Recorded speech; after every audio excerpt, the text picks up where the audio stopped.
Hello my readers and bookworms on the other side of the screen. Today the truth detective is going to be telling you all about this book over here, Authentic Happiness by Martin Seligman.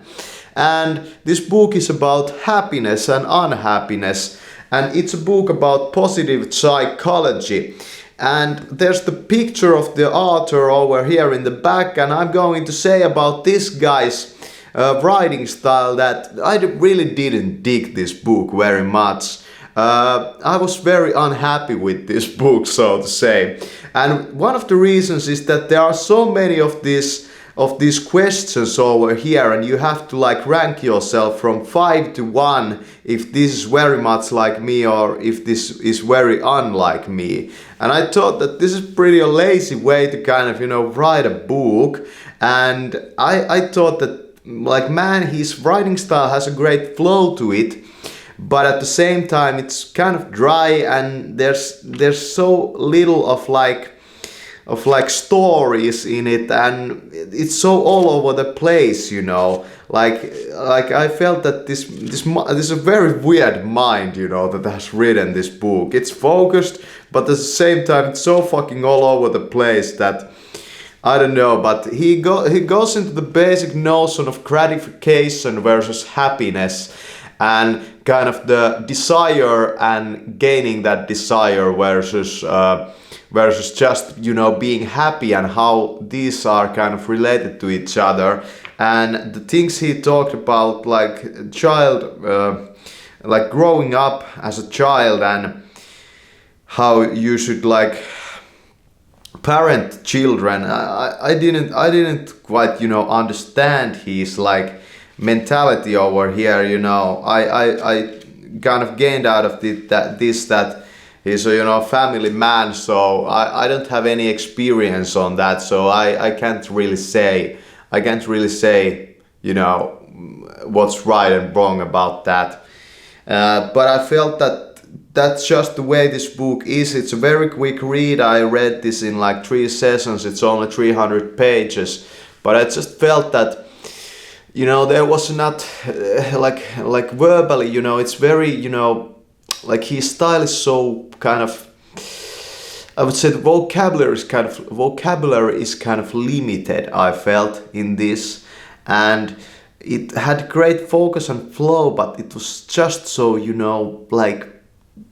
I just felt that there was no clear road through this book. And as I said, it lacked stories and imagination, and it lacked everything that I kind of feel that should be in a book that tries to achieve something like happiness. It lacked a lot of domains that I believe contribute to happiness. And as I said, those questions, is this true for you? I kind of felt that, man, I don't appreciate this kind of writing at all. But I'm glad I still read this book. I wouldn't recommend this book as a self-help book that you read, as you would read this book as your first self-help book. No way, don't read this book as your first self-help book. But if you have read a lot of hundreds of self-help books, then for sure read this, but not as the first one. Don't read this if you are really depressed also. This won't help you much.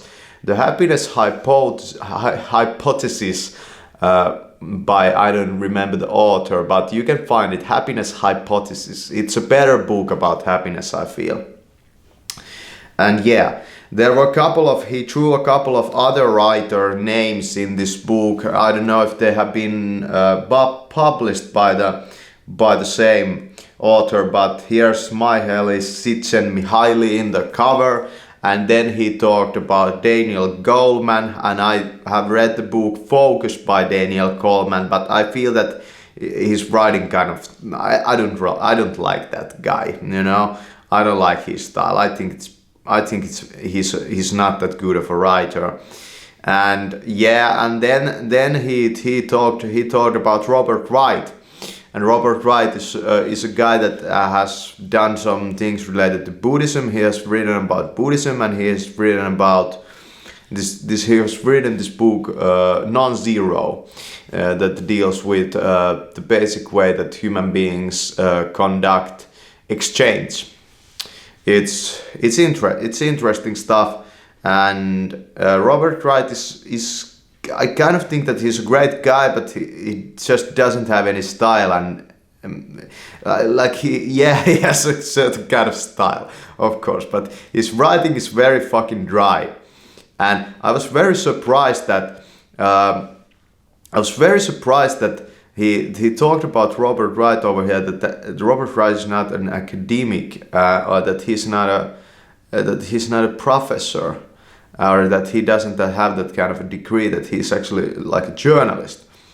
And I thought, is that right? Because he has made, I remember from Coursera, this, if you don't know about the webpage Coursera, you should check it out, I feel.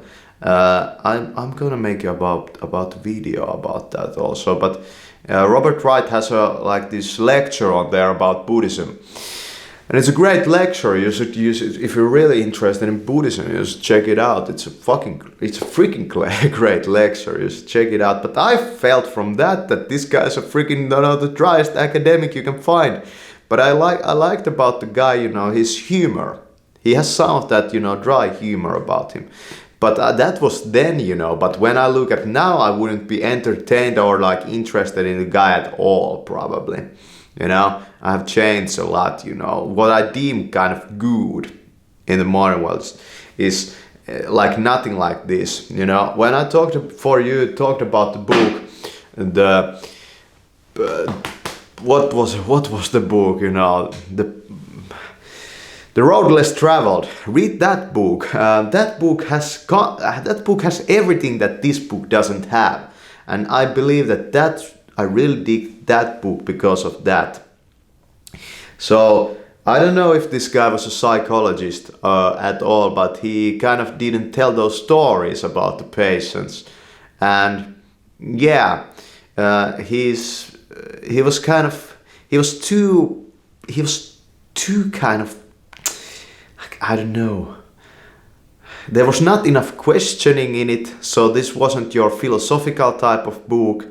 There was not enough, deep kind of diving into all facets of human life. So it wasn't really a spiritual book in that sense. Was it a self-help book? Well, yeah, kind of course it was.